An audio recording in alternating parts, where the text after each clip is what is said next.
Okay, today we are going to pick up where we left off on Tuesday, which was we had talked through Alan Merriam's functions of music in society, and we're going to talk about those just a little bit, but we're going to do it in relationship to a couple of other people, and the first one is Andrew Gregory.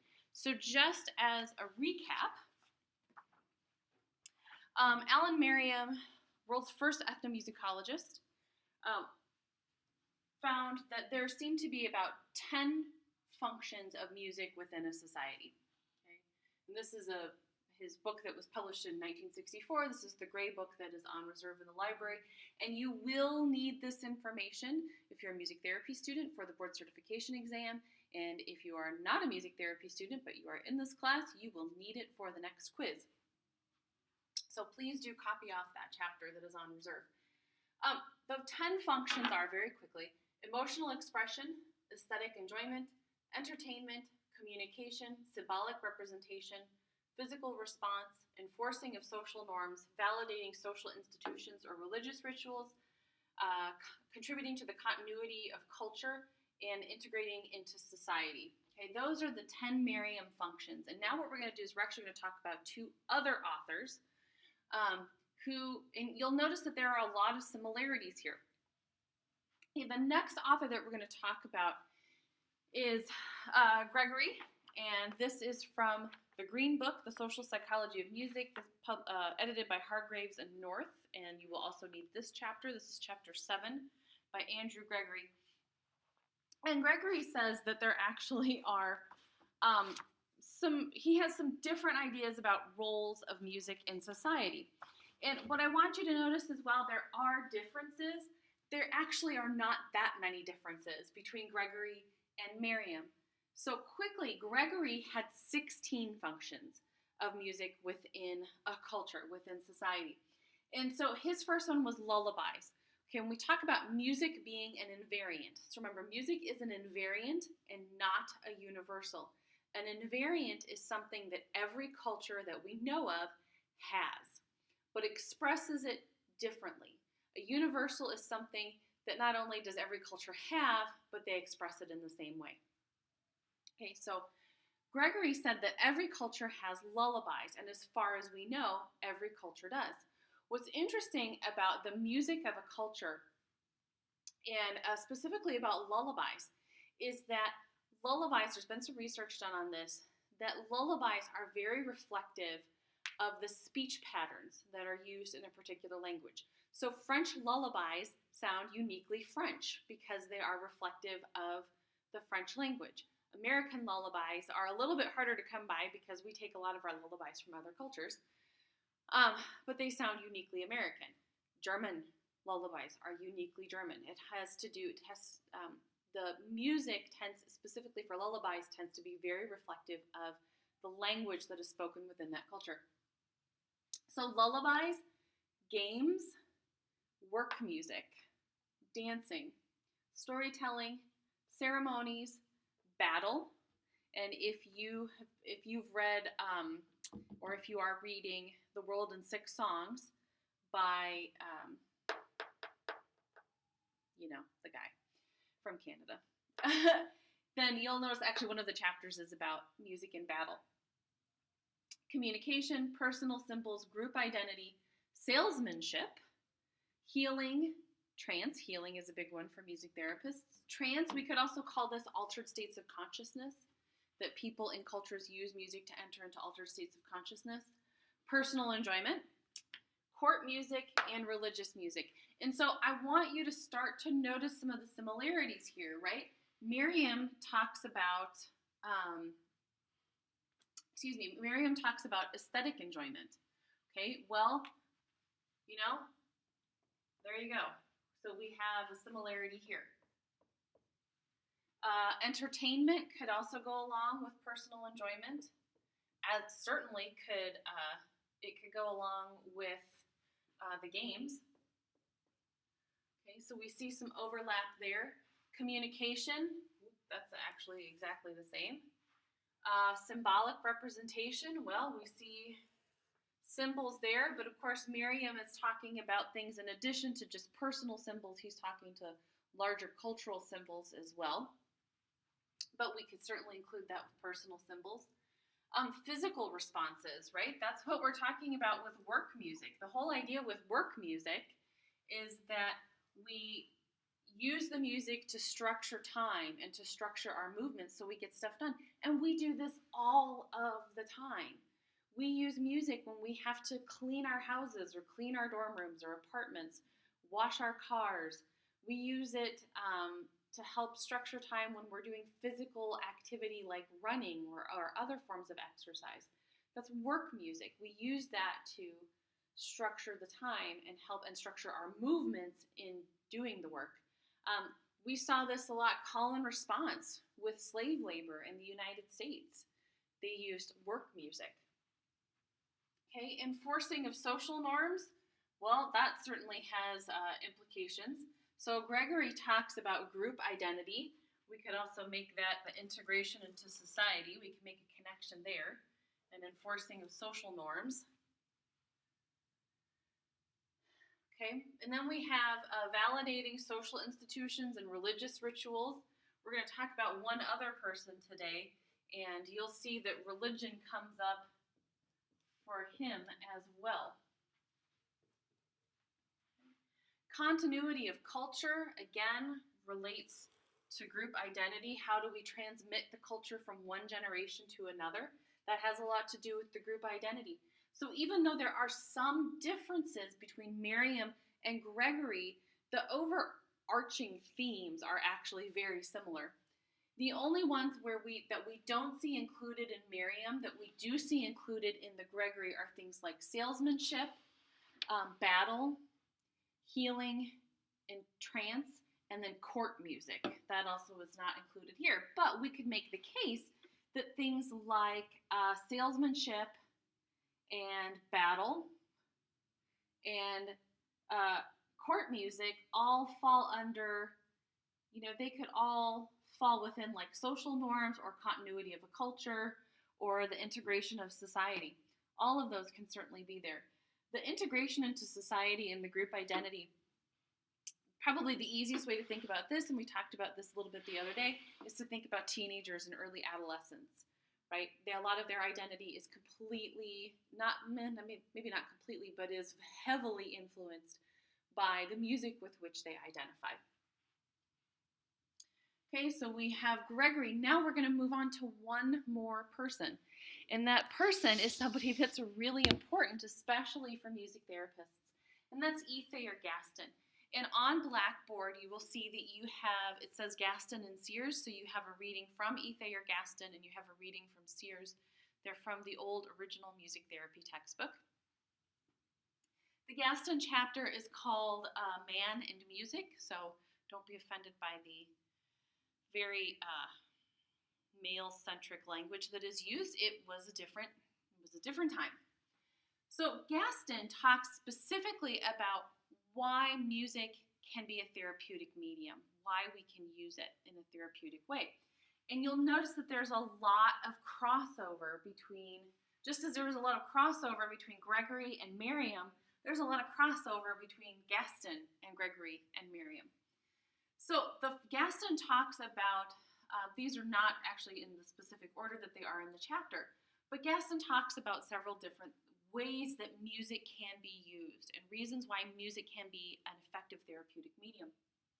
And the first one is that music helps us organize ourselves, okay? And we've talked about this with rhythm, right? We are very rhythmic beings. We have ultraradian rhythms, we have circadian rhythms, we have infraradian rhythms. So we have those things that cross, that are less than 24 hours, and which are the ultraradian rhythms. We have our circadian rhythms, which are things like our hunger cycle, our sleep cycle, our general energy level throughout the day. Anything that functions on a 24-hour basis is part of that circadian rhythm. And then we have the rhythms that are longer than 24 hours. And so we have seasonal rhythms. For females, we have monthly rhythms, right? We have hormonal cycles that we follow as well. So human beings are extremely rhythmic beings, right? We have a heartbeat, we have a respiration rate, we have our brains actually travel, our brain waves are in patterns. So we're very rhythmic beings. And Gaston says that because music is also highly rhythmic, right, sound organized in time, if we use that definition of music, that music, because it is organized, because so much music is based on rhythm is such an integral part of music, most music, not all, but most music, that it actually helps us organize ourselves. And we've talked about that with how the brain processes music. We've talked about all the different places within the brain structure that rhythm gets processed. And we've talked about how that helps us organize things like physical movement. It can help us organize our respiration rate. It can help us organize our heart rate. Okay? It can help us organize our gait. It can help us organize our rate of speech. All of those things are rhythms. And because most music is rhythm-based, we can use it to help us organize.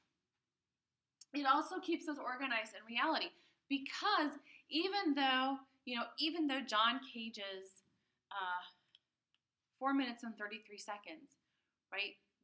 The thing that's similar about that and Mozart, the thing that is similar between John Cage and Katy Perry or Lady Gaga or whoever we're talking about, Beethoven, Bach, the Beatles, what's similar is that they are all time-bound. Okay? Music, the definition of music, if we use the whole sound organized in time, right? Time is the essential component there. So because music is time-bound, because music is temporally ordered, meaning that it's ordered within time, because music is time-bound, we actually can use it to help us keep ourselves grounded within this time. We can use it to keep ourselves grounded in reality. Okay?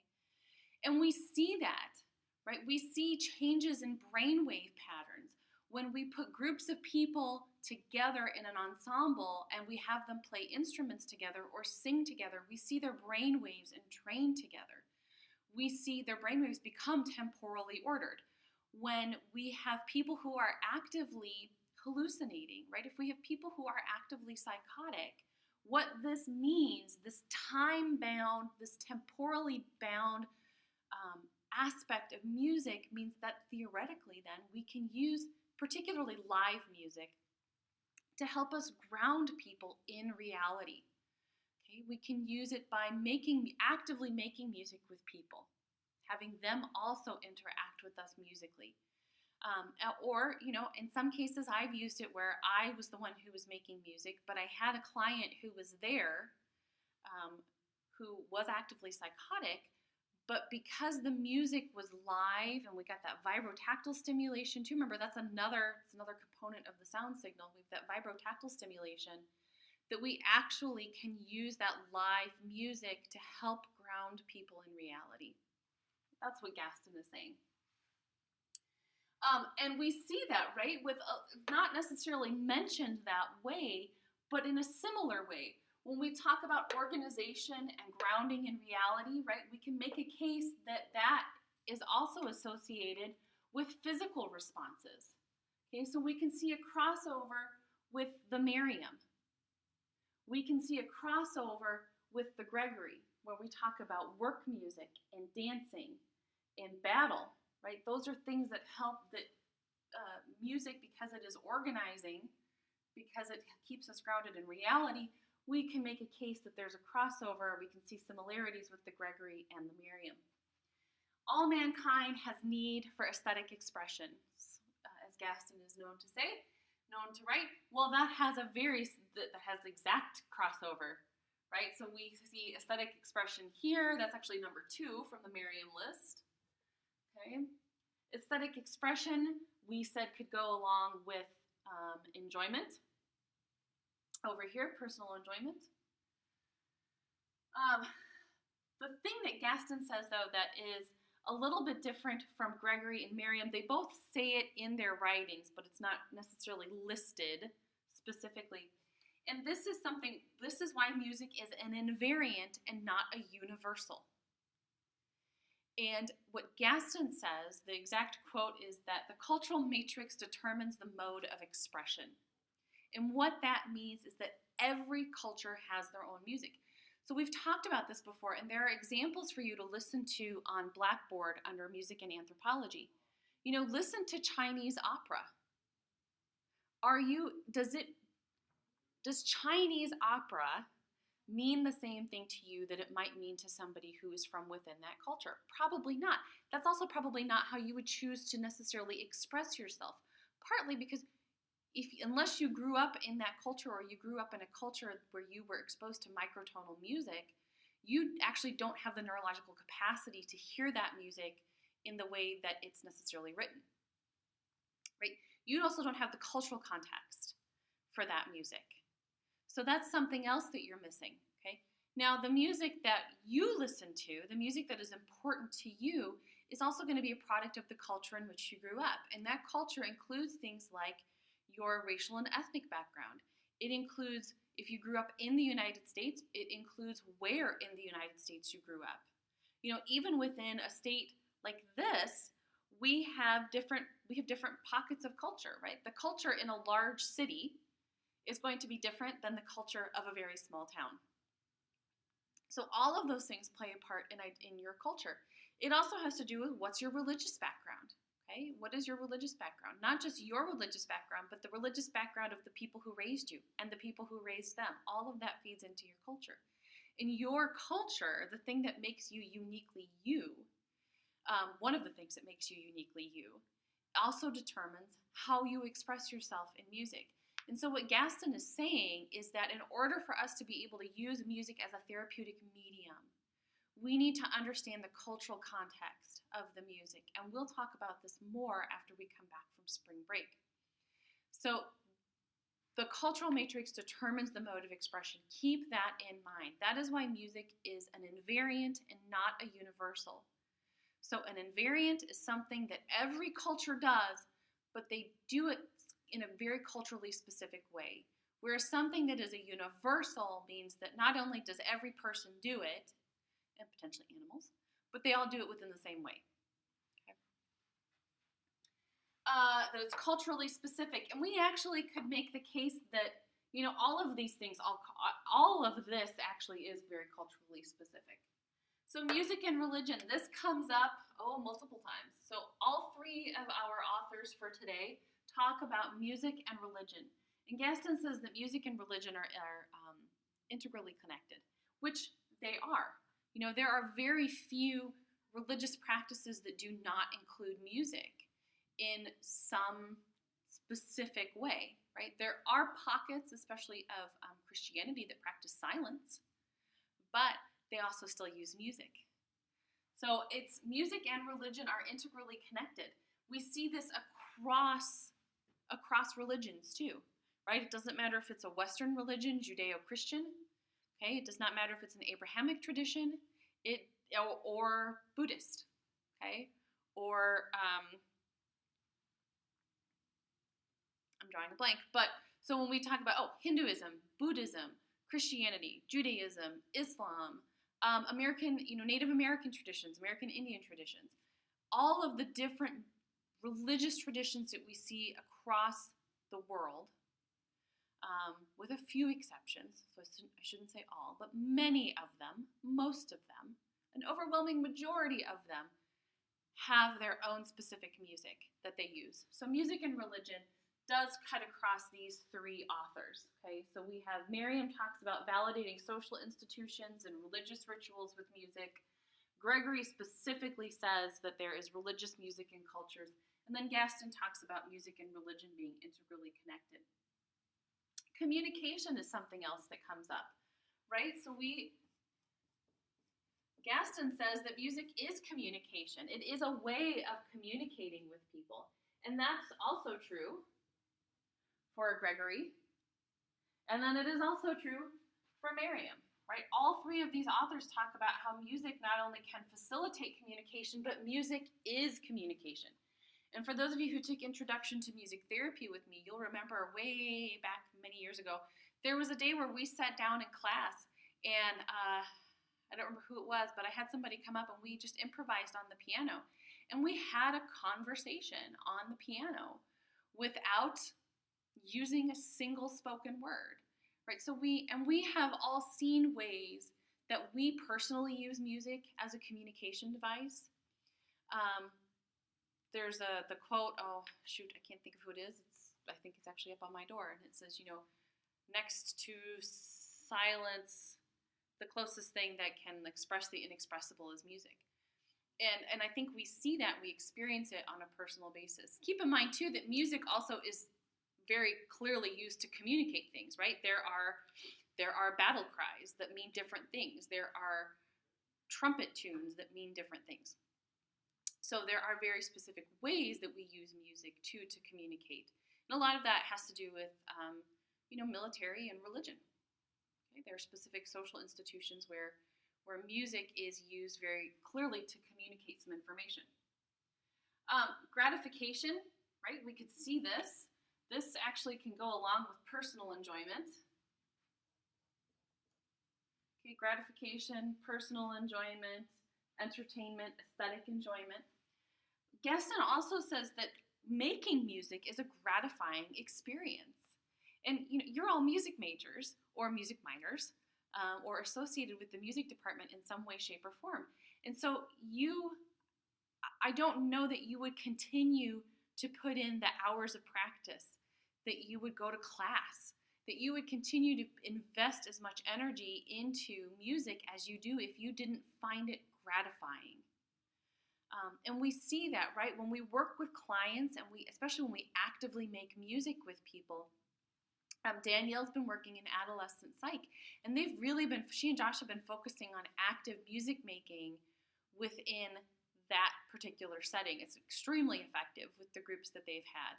And that's one of the things that the clients talk about, that the patients talk about, is how they really enjoy it. It's gratifying to them. They're like, oh, I did this. I made this piece of music. So whether we're doing that in improvisation or songwriting or tone chimes, which is what they've used the last couple weeks in psych, no matter what you're doing, there is a sense of personal gratification that comes from making music. And that can be a very effective way of using music in a therapeutic setting. For some of the clients that we work with, they don't feel like they can do anything right. And so if we can get them to actively make music, then that is a really gratifying experience. And that says, I can do something, and I can do it in an appropriate way. I might not be the best musician in the world, but I can do something. And then finally, group cohesion.